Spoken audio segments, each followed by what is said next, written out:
Saúde está de volta. Nosso programa de hoje está bem movimentado. Muita gente mandando pergunta aí de casa pra gente aqui, resolver alguns problemas ligados à medicina veterinária. Eu estou aqui hoje em ótima companhia. Aqui no estúdio eu recebi o Jean Ceará, que está aqui batendo um papo hiper agradável com a gente, tirando uma série de dúvidas relacionadas à vacinação, ao cuidado com a higiene, doenças em geral. E a gente falou um pouco no bloco anterior sobre essa questão, né, já ligada à vacinação, essa questão muito relacionada também à saúde pública em geral. Então, para a gente ir nesse sentido, a gente tem outras perguntas também, claro, do pessoal de casa que vamos fazer, claro. O que é zoonoses e por que é tão importante a gente falar sobre esse assunto? Sim. Zoonose. Zoonose é toda doença de um animal que pode ser contraída pelo ser humano, certo? Então, qualquer doença que o animal tenha e que ela possa passar para o ser humano é considerado uma zoonose, certo? É importante porque nós temos que nos prevenir para que no contato com os animais não tenhamos essa doença. E não só no contato com o animal vivo, uma carne contaminada, um alimento mal lavado, tudo isso pode passar essas doenças para a gente. Então, a doença vinda do animal, que o animal tem normalmente e que pode ser passada por ser humano, é a zoonose. A zoonose. Já a gente recebeu uma pergunta, mas eu acho que é um pouco complicada porque acho que tem uma relação um pouco com o diagnóstico também. O Carlos Alberto, eu não me recordo agora do bairro, mas depois a produção me passa, já agradeço uma abração, Carlos Alberto. Ele cuida de um cachorro que sempre vai à casa dele. É um cachorro de rua, mas ele está sempre cuidando desse animal, alimentando e tudo. Só que esse animal, ele tem aparecido com pus e sangue, e ele não sabe muito bem o que é. Ele queria saber o que ele pode estar fazendo. Carlos Alberto, infelizmente o melhor que você tem a fazer é mesmo levar o animal ao veterinário. Eu não consigo te dar um norte do que poderia ser, porque pode ser um simples machucado no nariz, na parte interna das narinas, pode ser uma doença hemolítica, uma doença no sangue, onde ele esteja com um sangramento. Ele pode ter, por exemplo, um tumor nasal, e esse tumor acaba que o animal contém secreção, tem um sangramento. Então, assim, são várias as causas que podem ocorrer. Então, o melhor seria um veterinário estar atendendo esse animal. Já recebi uma pergunta aqui, também bem interessante, também ligada aos afetos, né, com os animais. Ela chama Josefa, do Bonfim. Obrigada, Josefa, um abração para você. Ela falou que tem uma cachorrinha Pinscher número 3. Ela gostaria de saber qual é a média de vida dela. Legal. Josefa, os animais os cães de pequeno porte, quanto menor eles são, mais tempo de vida eles vão ter.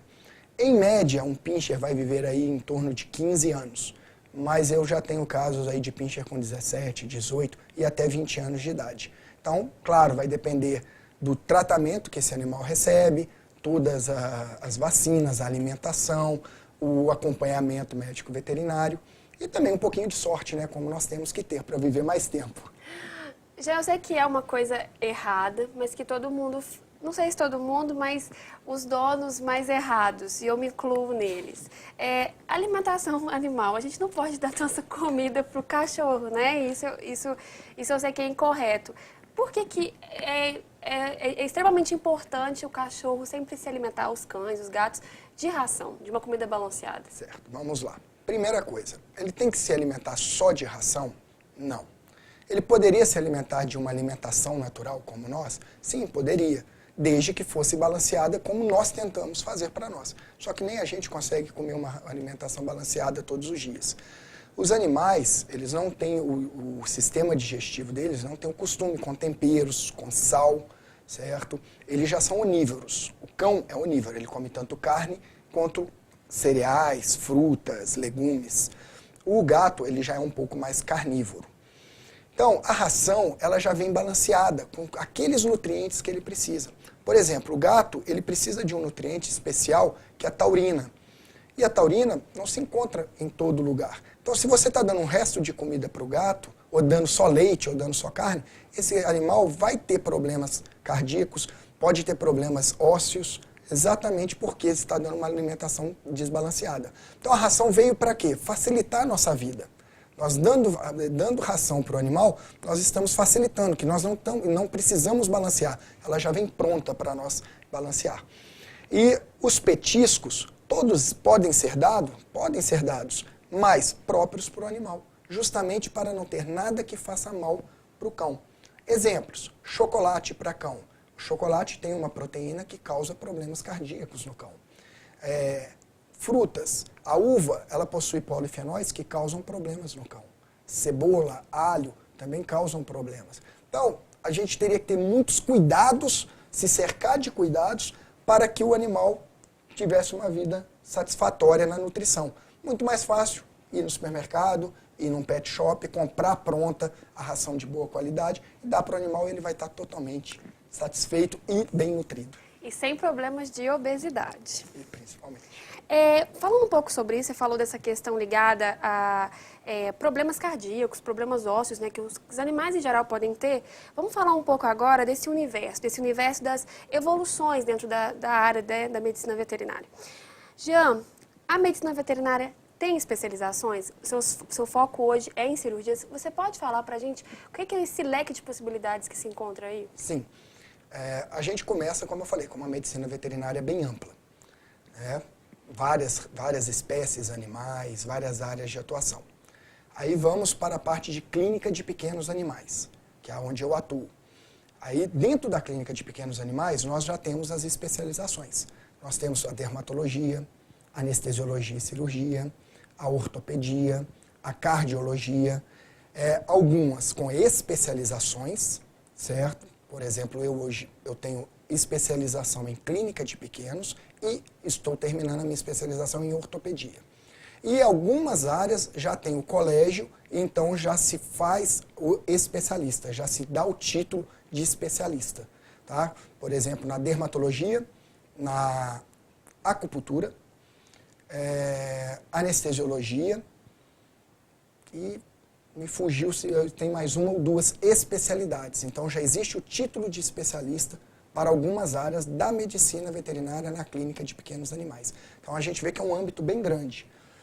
A gente tem o clínico geral, nós temos os que procuram especializações, como por exemplo cirurgia, diagnóstico por imagem, raio-x, ultrassom, e nós temos os especialistas já.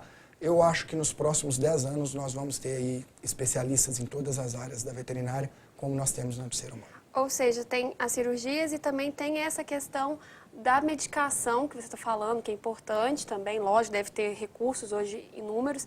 E também, me parece, pelo que você está falando aqui, já não sei se eu estou correta, existe uma série de exames complementares a esse processo todo cirúrgico, esse processo todo de reverter um problema. Por exemplo, o cachorro caiu, machucou, quebrou um determinado membro, é possível restituir esse problema, essa fratura. Hoje nós temos na medicina veterinária um leque de exames como na medicina humana. Tá? Exames de sangue, por exemplo, hoje já se faz todo tipo de exame de sangue. Hoje a gente já consegue descobrir se o animal tem, por exemplo, problema de hipotiroidismo, de diabetes, de hiperadrenocorticismo, certo? Se ele tem cálculos urinários. Nós fazemos eletrocardiograma num cão, principalmente num pré-cirúrgico, ou se ele apresenta, por exemplo, algum problema circulatório, como foi falado. Nós temos endoscopia para problemas gástricos, problemas intestinais. É muito comum o animal engolir um corpo estranho, por exemplo. Uma bola de pelo. Bolinha de caneta, engole, chave, pratinhas, bolas. Né? E temos endoscopia, consegue se retirar um corpo estranho, muitas vezes sem fazer uma cirurgia no animal. Nós temos a ultrassonografia, certo? Ecocardiodopler, em alguns casos. Nós temos raio-x, muito comum. E já temos, principalmente nos grandes centros, tomografia e ressonância magnética para os animais. Então, se o proprietário quiser hoje, nós chegamos a um diagnóstico final, certo?